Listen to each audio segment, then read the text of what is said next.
اچھا جی، یہ ذرا آپ دیکھیں، یہ کھڈا ہے میرے گھر کے سامنے، اور یہ آج جو ہے وہ بینگ اے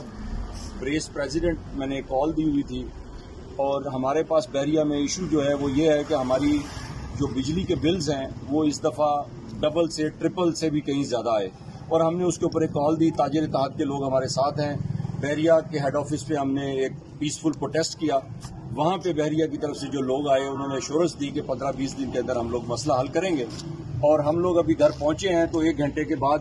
بحریہ کے یہ لوگ آئے ہیں، انہوں نے دروازہ میرا چیک کیا ہے اور کرین لے کے آئے ہیں، 15-20 لوگ آئے ہیں اور انہوں نے یہ کھڈا کھودا ہے، اور میٹر کی جو ہے وہ آپ دیکھیں کہ تارے کاٹ دی ہیں۔ دنیا کے کسی قانون کے تحت آپ کاٹ نہیں سکتے، بدماش بنے ہوئے ہیں، یہ بدماش بنے ہوئے ہیں،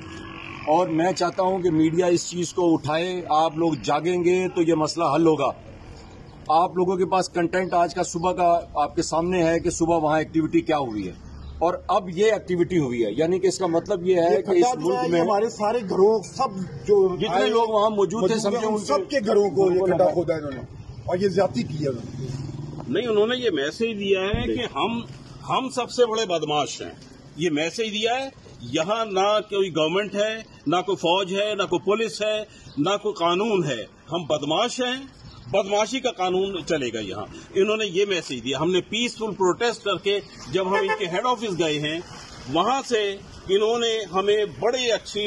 طرح ٹال دیا، کیونکہ بندے تھے وہاں پر موجود، انہیں پتا تھا لا اینڈ آرڈر سچویشن ہو جائے گی۔ یہ بدماش ڈرتا ہے جب لوگ زیادہ ہوتے ہیں، جب اکیلے میں بدماش حملہ کرتا ہے، تو وہاں سے ہمیں مطمئن کر کے، اور ہم گئے تھے فیملیز کے ساتھ، بچوں کے ساتھ، ہم وہاں بدماشی کرنے نہیں گئے تھے۔ اور وہاں جا کے یہ کہا تھا ہم نے کہ ہم بالکل پرامن احتجاج کرنے اور یہ ریکارڈ کرانے آئے ہیں کہ جس وقت بحریہ ٹاؤن نے وابڈا آئی ایس کو کسی ماورائے اپنے ریٹ لگائے اور ایکسٹرا چارجز بھیجے جو کئی ہزاروں میں اوپر ہیں، اس وقت پھر ہم جب وہاں احتجاج کر رہے تھے تو ایک صاحب تشریف لائے جنہوں نے اپنا تعارف کروایا کہ میں مرجیہ طاہر بٹ ہوں، اور مجھے ملک ریاض صاحب نے بھیجا ہے آپ کے ساتھ نیگوشیٹ کرنے کے لیے، اور اس دوران میں انہوں نے کہا کہ مجھے اب 15 دن کا ٹائم دے، میں یہ مسئلہ حل کرتا ہوں، اور میں آپ کے پاس اگلے احتجاج میں میں آپ کے ساتھ کھڑا ہوں گا، میں خود ریزیڈنٹ ہوں۔ اس کے بعد جا کے ان کے بریگیڈ صاحب نے یا ان کی ٹیم نے یہ کام سر انجام دیا ہے، اور جس کے اوپر ہم سراپا احتجاج ہے، اور ہم چاہتے ہیں کہ پاکستان میں کوئی تو انصاف دے۔ کیا سارے ادارے ختم ہو چکے ہیں؟ ایف آئی اے، سی آئی اے سارے ختم ہو گئے ہیں، پولیس، آئی جی پنجاب سارا خاموش ہے۔ کیا یہ سب ملک ریاض کے خریدے ہوئے لوگ ہیں؟